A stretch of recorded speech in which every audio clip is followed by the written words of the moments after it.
हमने multiplication of matrices पर बात की थी। ये 1.4 एक्सरसाइज उसी पर बेस्ड है। क्वेश्चन नंबर 1 है कि show that which of the following matrices are conformable for multiplication.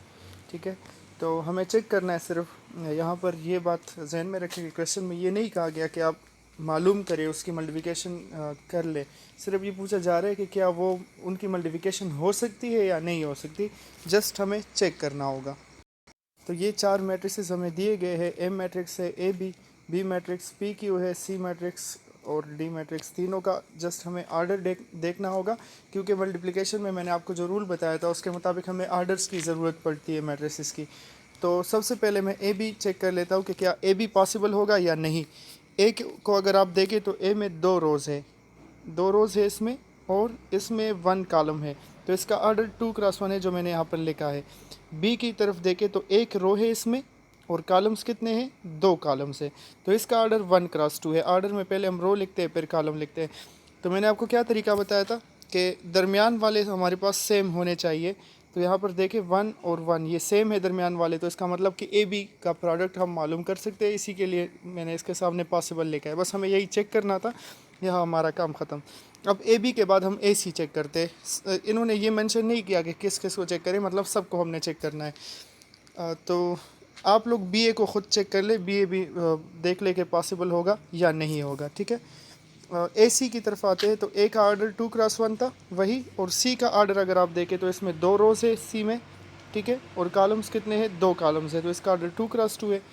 D की बात करें तो उसमें एक रो और कितने कॉलम्स हैं, 3 कॉलम्स, तो इसका आर्डर 1x3 है। तो ए सी के लिए मैंने आर्डर लेके 2x1 और 2x2, तो दरमियान वाले सेम नहीं है, इसका मतलब कि ए सी का प्रोडक्ट पॉसिबल नहीं है। ए डी को देखें तो ए का आर्डर 2x1, डी का आर्डर 1x3, तो ये भी सेम है दरमियान वाले, तो इस ये भी पॉसिबल है, इसका मल्टीप्लिकेशन भी पॉसिबल है। डी ए को खुद चेक कर ले। बी सी के लिए अगर देखें तो उसमें भी दरमियान वाले सेम है, तो वो भी पॉसिबल है। बी डी को देखें तो वो सेम नहीं है, वो पॉसिबल नहीं होगा। और सी डी भी पॉसिबल नहीं है, क्योंकि उसमें भी दरमियान वाले सेम नहीं है। ठीक है, आप वीडियो को पॉज करके इसको देख सकते हो। मैंने जिस तरह A B A C A D मालूम किया, आप रिवर्स में ख़ुद चेक कर ले, B A C A D A, ये चेक करें कि क्या ये पॉसिबल होंगे या नहीं होंगे। क्वेश्चन 2 में हमसे कहा जा रहा है ए और बी मैट्रिसेस दिए गए हैं। 3 पार्ट है। फर्स्ट पार्ट में दिए कहा जा रहा है कि is it possible to find A B, फिर है कि is it possible to find B A, and find the possible products. तो जो पॉसिबल हो गए इनमें से, अगर दोनों पॉसिबल है तो दोनों मालूम करें, ए बी पॉसिबल है तो वो मालूम करें, बी ए पॉसिबल है तो वो मालूम करें। पिछली वीडियो में मैंने आपको इस पर एग्जैक्टली इसी तरह एक एग्जांपल करवाया था, उसमें जस्ट वैल्यूज़ चेंज थी। तो ये सेम वही क्वेश्चन है, आप इसको ख़ुद ट्राई करें। 3 नंबर क्वेश्चन में है कि 4 मैट्रिसेस हमें दिए गए हैं, कहा जा रहा है कि find A B and C D. ठीक है, ए बी मालूम करना है जस्ट, और सी डी मालूम करना है। तो देखते हैं कि ये किस तरह। सबसे पहले ए बी मालूम कर लेते हैं।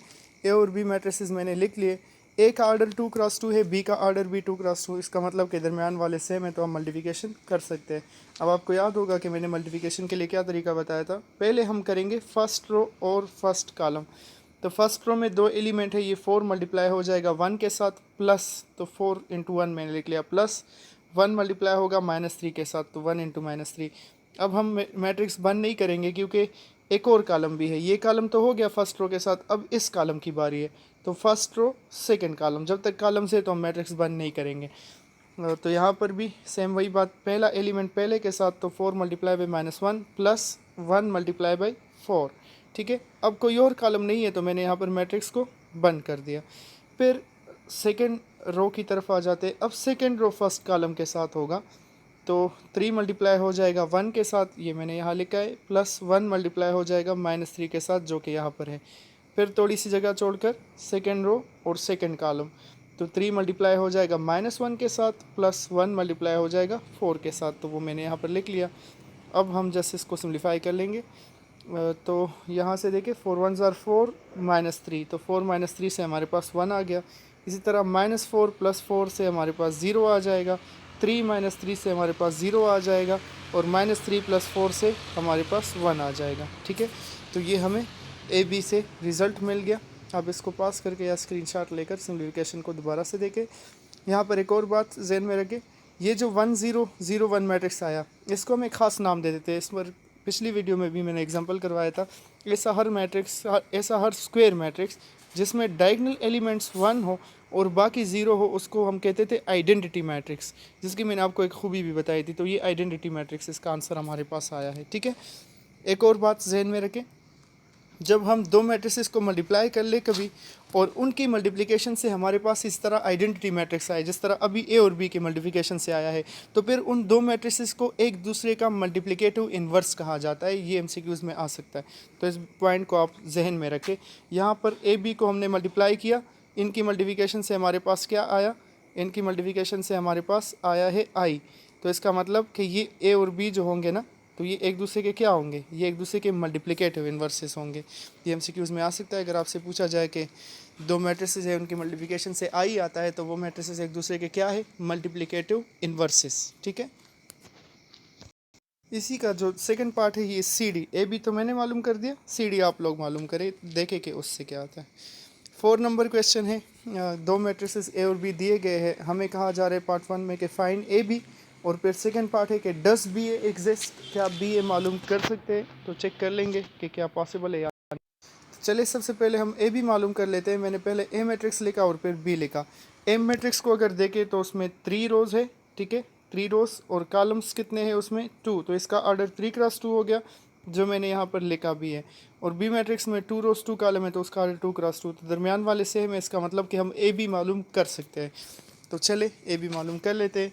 मल्टीप्लिकेशन में क्या होता है, पहले first row into first column हो जाएगा, तो ये पहला एलिमेंट पहले के साथ प्लस दूसरा एलिमेंट दूसरे के साथ, ये मैंने यहाँ पर लिखा है।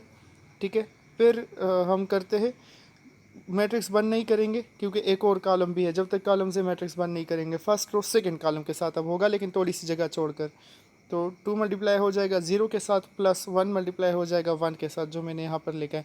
अब तीसरा कॉलम नहीं है, तो इसीलिए मैंने मैट्रिक्स को बंद कर दिया। अब हम आ जाएंगे सेकेंड रो की तरफ।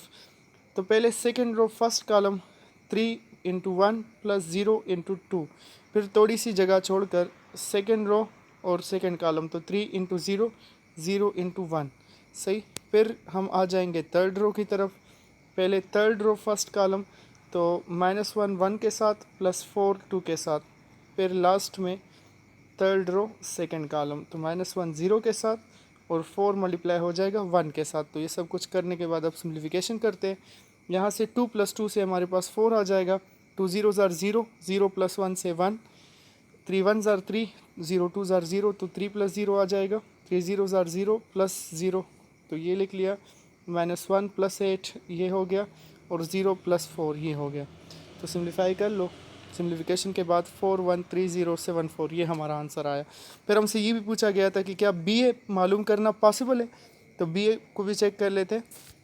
पहले बी मैट्रिक्स को लिखा और फिर ए मैट्रिक्स को। अब जब मैंने ऑर्डर लिखे, तो बी ए में दरमियान वाले सेम नहीं आ रहे, इसका मतलब कि बी ए पॉसिबल नहीं है। बी के जो नंबर ऑफ कॉलम्स है वो ए के नंबर ऑफ रोज के बराबर नहीं है, कंडीशन फेल हो रही है, इसीलिए वो मैंने लिखा कि B A is not possible. Question number 5 में हमें ए और बी दो मैट्रिसेस दिए गए हैं, और कहा जा रहा है, ये क्वेश्चन नंबर 5 कहा जा रहा है कि show that A B is not equal to B A. हम ए बी और बी ए मालूम करेंगे, वो एक दूसरे के बराबर नहीं आने चाहिए। सोल्यूशन में सबसे पहले मैंने ए बी मालूम किया। ए बी के लिए काम आसान है, उसके दरमियान वाले सेम है, ए के नंबर ऑफ कॉलम्स बी के नंबर ऑफ रोज़ के बराबर है। तो पहले फर्स्ट रो फर्स्ट कॉलम हो जाएगा। ठीक है, फर्स्ट रो फर्स्ट कॉलम मतलब ये इसके साथ, तो 1 इंटू 0 + 1 इंटू 0 वो मैंने यहाँ पर लिखा है। फिर ब्रैकेट, एक और कॉलम भी है तो बंद नहीं करेंगे, फर्स्ट रो सेकंड कॉलम होगा, तो 1 1 के साथ, +1 0 के साथ, ये मैंने यहाँ पर लिखा। कोई और कॉलम नहीं है तो मैंने मैट्रिक्स बंद कर दिया। अब सेकेंड रो फर्स्ट कॉलम के साथ, तो 0 इंटू 0 + 0 इंटू 0 हो जाएगा, और फिर लास्ट में सेकेंड रो सेकेंड कॉलम, तो 0 इंटू 1 + 0 इंटू 0 वो मैंने यहाँ पर लिखा है। तो सिम्प्लीफाई कर लो। 0 + 0 से हमारे पास 0 आता है, 1 + 0 1, 0 + 0 से 0, और 0 + 0 से यहाँ पर भी 0। तो ए बी तो मालूम हो गया। अब हमें मालूम करना है बी ए। तो बी ए के लिए भी वही काम, बी ए में भी ऑर्डर सेम है, कोई मसला नहीं है उसका। पहले होगा फर्स्ट रो, ठीक है, फर्स्ट कॉलम के साथ, तो 0 मल्टीप्लाई हो जाएगा 1 के साथ और 1 मल्टीप्लाई हो जाएगा 0 के साथ। फिर उसके बाद हम करेंगे first row into second column, 0 into 1 plus 1 into 0, वो मैंने यहाँ पर लिखा। इसी तरह सेकेंड रो फर्स्ट कॉलम और सेकेंड रो सेकेंड कॉलम, वो सेकेंड रो फर्स्ट कॉलम यहाँ, सेकेंड रो सेकेंड कॉलम यहाँ। सिम्प्लीफिकेशन के बाद यहाँ से 0 प्लस 0 0 आ जाएगा, यहाँ 0, यहाँ भी 0 और यहाँ भी 0। तो आप देख सकते हो ए बी से हमारे पास ये रिज़ल्ट मिला था, बी ए से हमारे पास ये रिज़ल्ट मिला था, जो कि बराबर नहीं है। और यही हमें शो करना था कि ए बी और बी ए बराबर ना आए। तो इसका मतलब कि हमने क्वेश्चन सही किया है। 6 नंबर क्वेश्चन में कहा जा रहा है कि ए मैट्रिक्स है 1 1 0 0 और ए क्रॉस ए मालूम करे। ठीक है, तो देखते हैं कि ए क्रॉस ए कैसे मालूम हो। ए क्रॉस ए का मतलब कि ए को 2 बार लिखो। तो ए मैट्रिक्स हमें दिया गया था, एक बार ए को लिख लिया, दोबारा ए को लिख लिया। आर्डर की प्रॉब्लम नहीं है, इसको हम मालूम कर सकते हैं मल्टीप्लिकेशन इसकी। देखते हैं कि क्या रिज़ल्ट आएगा। पहले फर्स्ट रो होगा फर्स्ट कॉलम के साथ, तो 1 इंटू 1 प्लस 1 इंटू 0। फिर होगा फर्स्ट रो फर्स्ट कॉलम हो गया, तो फिर फर्स्ट रो सेकंड कॉलम, तो 1 इंटू 1 प्लस 1 इंटू 0 हो जाएगा, जो कि मैंने यहाँ लिखा, कोई और कॉलम नहीं है तो मैट्रिक्स 1। फिर सेकंड रो फर्स्ट कॉलम, तो 0 इंटू 1 प्लस 0 इंटू 0, वो यहाँ लिख लिया। और लास्ट में सेकेंड रो सेकेंड कॉलम, तो 0 इंटू 1 प्लस 0 इंटू 0, जो कि मैंने यहाँ लिखा। सिम्प्लीफिकेशन कर लो और ये हमारा आंसर आ जाएगा। 1 प्लस 0 से 1 आ जाएगा, यहाँ 1 प्लस 0 से 1 आया, 1 प्लस 0 अगेन 1, 0 प्लस 0 से 0 और 0 प्लस 0 से यहाँ भी 0। तो ये हमारा आंसर आया। आसान सा क्वेश्चन था ये भी। क्वेश्चन नंबर 7 बहुत इजी है। ए और बी मैट्रिसेस दिए गए और हमें कहा जा रहा है कि is A B is equal to B A. तो ये बिल्कुल क्वेश्चन नंबर 5 की तरह है। उसमें हमने ए बी और बी ए मालूम किए, बराबर नहीं थे। इसमें आप लोग ए बी और बी ए मालूम करें और चेक करेंगे कि आप बराबर आएंगे कि नहीं आएंगे। तो ये आप लोग ट्राई करें इंशाल्लाह। बाकी क्वेश्चन नेक्स्ट वीडियो में।